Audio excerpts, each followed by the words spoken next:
Everything but the kitchen sink isn't mentioned in this episode because we're only talking about the kitchen sink. Sinks! Sinks.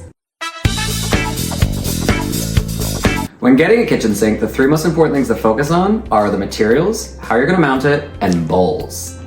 When it comes to materials, you have three options. You have metals, you have porcelain, and you have composite stone. For metals, you have stainless steel and you have copper. The reason stainless steel is so popular is because people want a home that's reminiscent of a commercial kitchen. I don't believe that. It's true. I Look it up. The reason they're using commercial kitchens is because it will never crack, fade, chip, or rust. However, it will scratch and it will get water spots, so it's not completely maintenance free.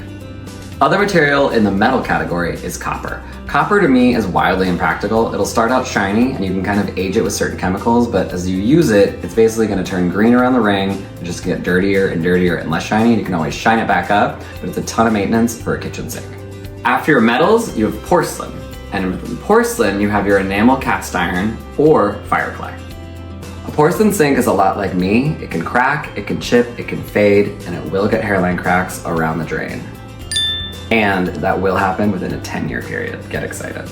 Did you just wink? Fire clay is extremely durable because it's one material baked all the way through that's cooked at a very high temperature, and they're often associated with farmhouse sinks. The last material is a composite stone like granite or quartz. Much like fire clay, it's one solid material all the way through, so it's super durable. However, know that it's a man-made material, so it will have resin and it will be a lot lighter. The second thing you want to think about is how you're going to mount your sink. And you want to mount your sink how you mount your men, and that is by dropping it in, undermounting, or farmhouse style. A drop-in sink to me is personally pretty hideous and the cheapest. It basically just cut a hole in the counter, then drop in the sink. An undermount, you actually cut the counter, put the sink underneath. It can be flush with the counter, and then a farmhouse is really just like a bib front sink.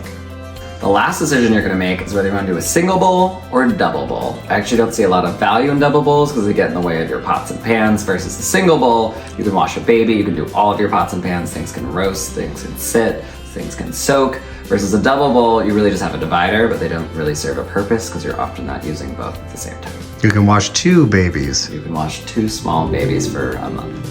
If you're having trouble deciding on a sink, just go undermount, stainless steel, single bowl. This is Invading House with Paul. Cheers. The only sink I want to drop into is in sync, except for Joey. I don't like it.